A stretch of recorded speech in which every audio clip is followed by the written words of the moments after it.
Hello everyone, all my dear students. In our previous video lecture, we had seen the clock RS flip-flop. Now we have to see the new type of flip-flop, and that flip-flop is the D-type flip-flop, and this D-type flip-flop is also the clock D-type flip-flop. We also have the other types of the D-type flip-flop that we will see in the next video lecture, but for now we have to consider the D-type flip-flop. But the question comes, if we have the RS flip-flop, then why we are using this new type, that is the D-type flip-flop? The answer of this question and the construction and working of the D-type flip-flop, as well as the advantage of this D-type flip-flop, we have to see in this video lecture. So watch the video till the end. If you will understand this video lecture, then hit the like button, subscribe the channel. We are going to study the D-type flip-flop. The flip-flop is the D-type flip-flop, and this D-type flip-flop we are using because this is more advantageous than the normal RS flip-flop, or we can say the clock RS flip-flop. But what are the advantages of this, that we have to see, as well as we have to see the construction of it. But here the question arises, what are the disadvantages of the D-type flip-flop? But before that, once we will see the symbolical representation and the construction idea about the D-type flip-flop. The D-type flip-flop having a single input. The D-type flip-flop is having a single input, and that input is the D input. Okay, so the RS flip-flop, if we consider that RS flip-flop means the clock RS flip-flop. Okay, they both having the same disadvantages.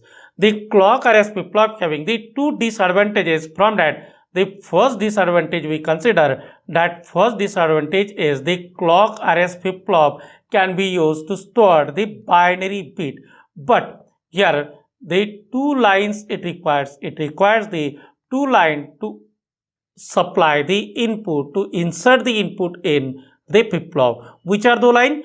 The lines are the S line and the R line. The S input we required and the R input we required. So these two inputs we require to apply the input, to insert the input, to supply the input to the flip-flop. Okay, so this is the one disadvantage, but this is not the biggest disadvantage, because here we can use the two lines, but here we are going to insert a single bit by using the two input line. That's why we can say this is the disadvantage of the flip-flop. Now the second disadvantage of the clock RS flip-flop is the invalid condition. It is the forbidden condition, or we can say the biggest disadvantage is the racing condition. This condition is we also called as uncertain condition. Okay, so here when the RS flip-flop, if we consider this RS flip-flop having the S input and the R input, the third input is also there, and that third input is the clock input. Here I am going to show the clock input. If S is equals to 1, the R is equals to 1 at the same time. If the clock pulse having its high time period, here we get the condition, that condition is we called as invalid condition. Here the output we cannot define, either the flip-flop is in set condition or it is in the reset condition, we cannot define that. So therefore here this condition is we called as the invalid condition. To avoid the invalid state of the flip-flop, to avoid the invalid state of the SR flip-flop, or we can say the RS flip-flop, or we can say the clock RS flip-flop, we require to use the flip-flop. That flip-flop is the D-type flip-flop. Okay, so if we consider here the symbolical representation of this D-type flip-flop, then here the D-type flip-flop symbol is like this. It is same as that of the RS flip-flop or the clock RS flip-flop. Only one change is there, and that change is here instead of the S and R input we are using only one input, and that input is the D input. The flip-flop is the D type flip-flop, and that input is also the same name, that is the D input. Now here only single input is there. So if we have to make the flip-flop in the set condition, or we have to store the bit, that binary bit is equals to 1, then we apply that bit to the D flip-flop and we apply the clock pulse. So as the clock pulse goes high, here the output of this flip-flop is the set output, means it produces the output Q is equals to 1, and at the same time we get Q bar is equals to 0. Now we have to see the construction of the D type flip-flop. What is inside that D type flip-flop? And here the D type flip-flop inside is nothing but the RS flip-flop, or we can say the SR flip-flop. The SR flip-flop can be converted easily into the D type flip-flop with the help of one NOT gate. But why we are using the NOT gate? Here the D type flip-flop is constructed to avoid the condition. That condition is the invalid condition. The invalid condition occurs because S is equals to 1 and R is equals to 1. The D type flip-flop avoids the invalid condition, but we have to consider why the invalid condition occurs. The invalid condition occurs because when S is equals to 1, R is equals to 1, the output of flip-flop is uncertain. The output of the flip-flop we cannot define. So therefore here we are going to construct the D type flip-flop. In D type flip-flop we use the SR flip-flop, or we can say the RS flip-flop, and the inputs S and R are connected with the help of one inverter. That inverter I am shown here by using the NOT gate inverter. We can use the NAND gate inverter, or we can use the NOR gate inverter, but here we use the NOT inverter. So when here the input is applied, the input is applied to the D input. The S input of the RS flip-flop is considered as the D input, and invert of that is applied to the R input of the flip-flop. So here when D input is equals to 0, it means S is equals to 0 and R is equals to 1. When D input is equals to 0, means S is equals to 0 and R is equals to 1. So when S is equals to 0, R is equals to 1, what we say, the flip-flop goes into the reset condition, producing the output Q is equals to 0 and Q bar is equals to 1. Okay.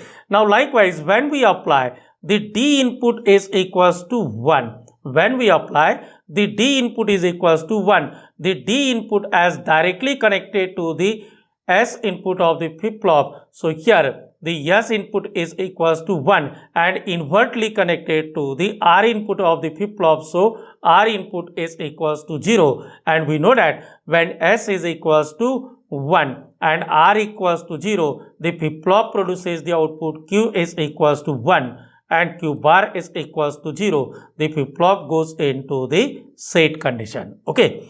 Now if here we consider the advanced one, the advanced D type flip-flop. Advanced means here for the construction, to understand its construction, we just applied only one input, and that input is the D input.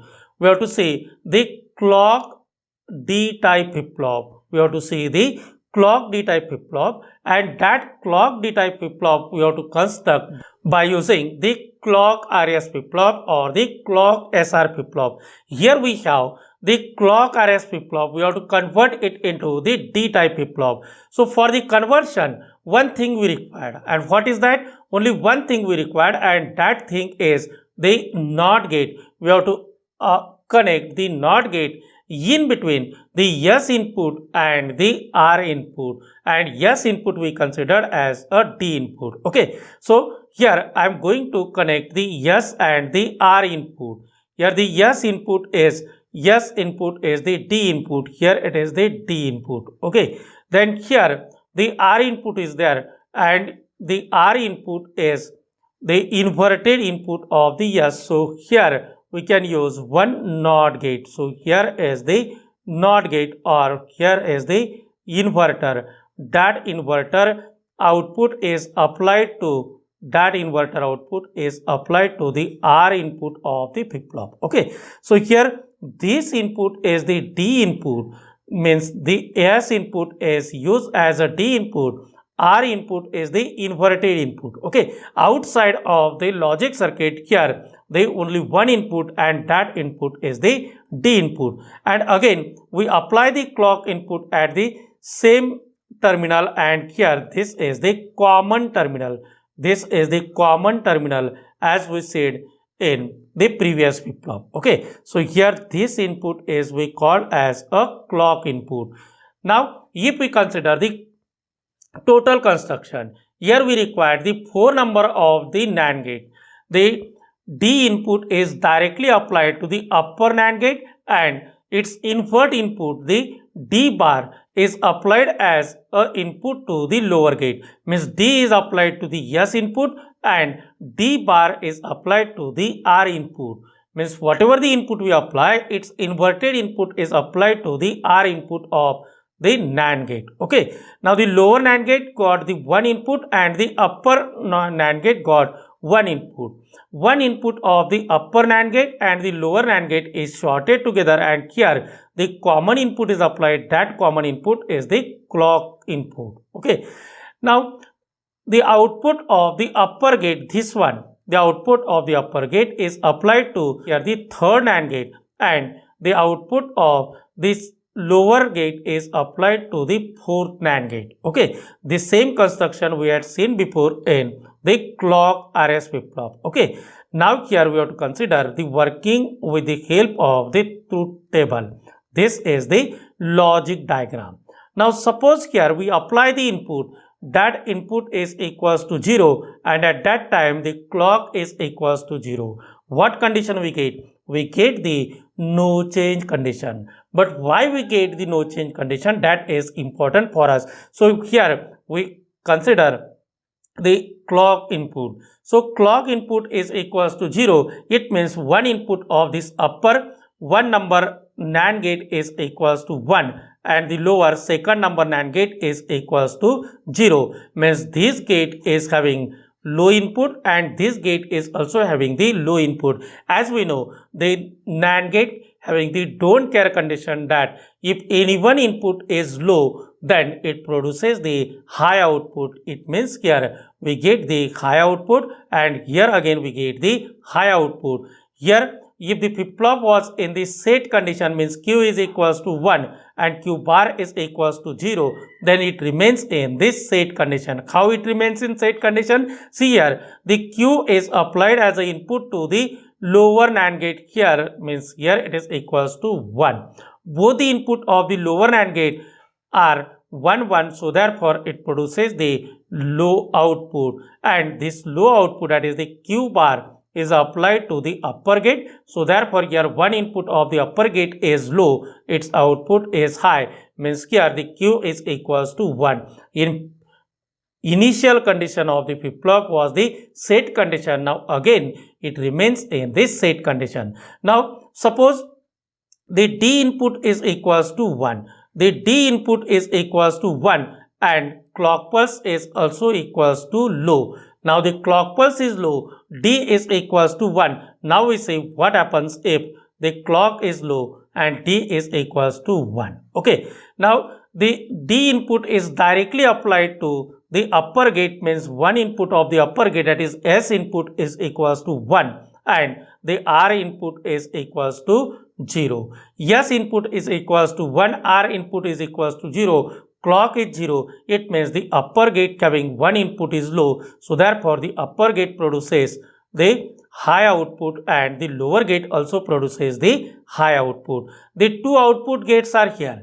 The upper output gate, that is also the NAND gate, and lower output gate is also the NAND gate. Now the flip-flop is in the set condition. It means here again, here it's one input, lower NAND gate input is 1, so therefore it produces the low output. Means flip-flop was in the set condition before application of the input, and again it remains in the set condition after application of the input. So here this condition is we called as the no change condition. So first we tabulate the inputs and their output conditions before going towards the next state. Okay, so what is required in the truth table? Inputs and the output. So the two inputs are here. First input is the clock input CLK. Okay, second input is the D input, that is the actual input or the data input. The D means the data, so this flip-flop is we also called as the data input. Then the output is there, that output is the Q output. You can write down also the Q n plus 1 and here the condition. Okay, so here when the clock pulse is equals to 0, whatever the value of the D, either it is 0 or 1, as we seen just before, here we get the output, that output is the previous condition, and for previous condition what we use the Qn, or directly you can write down here the last state of the flip-flop, and here the condition is the no change condition. We call this condition is a no change condition. Okay, now we apply the clock input, and the clock input is equals to 1. The clock input is equals to 1, D is equals to 0.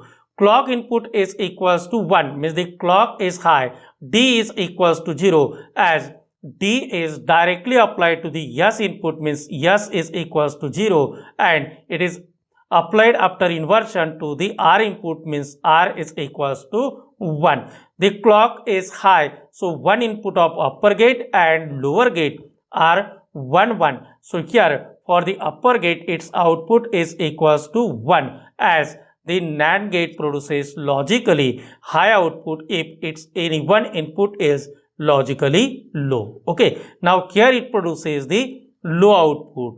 The upper gate and the lower output gate we consider, and the input for the lower output gate is 0, so therefore here its output is equals to what? Its output is equals to 1. This Q bar is equals to 1. The Q bar is applied as an input to the upper gate means upper gate got both the inputs are 1 1. So therefore here the Q is equals to 0.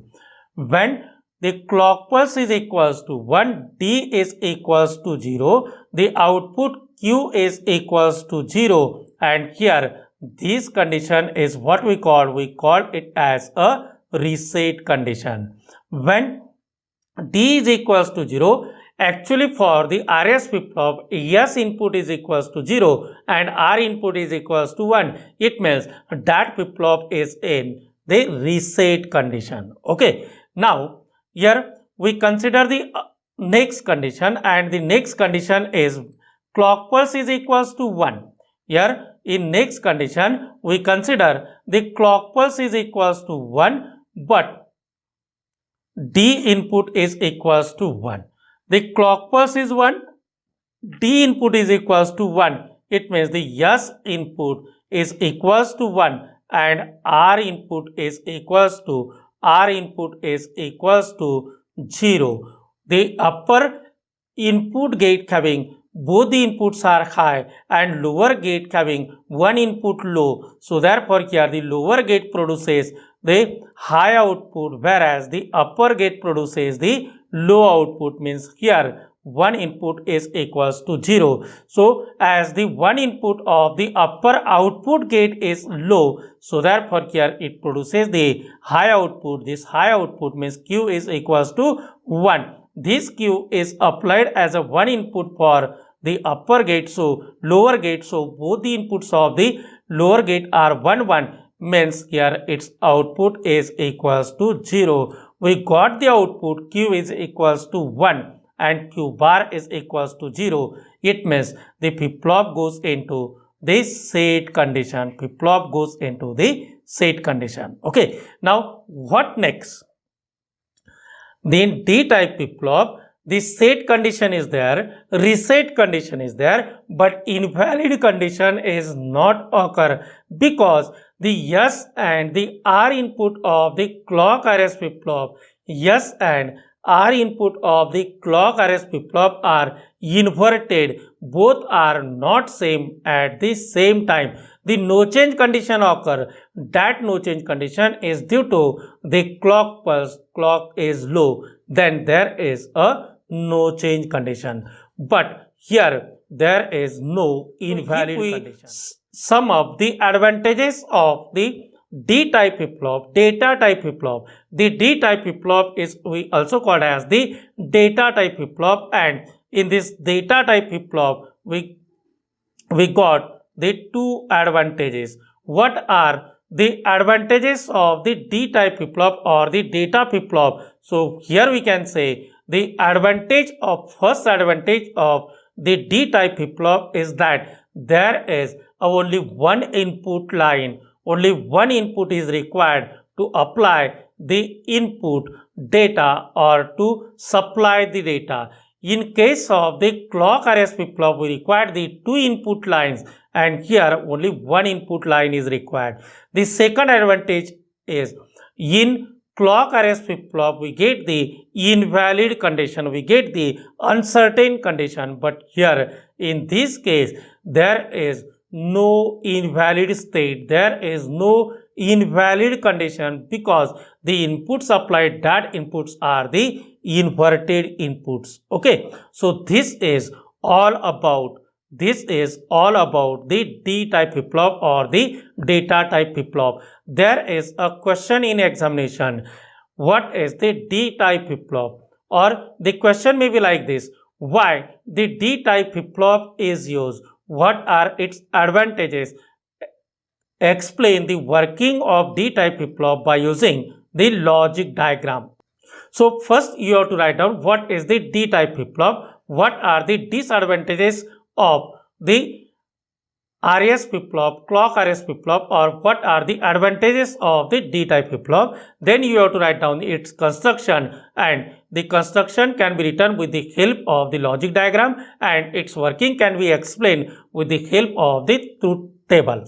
If you understood this video lecture, then hit the like button, subscribe the channel for the more videos about the electronics and the physics. Thanks for watching the video lecture.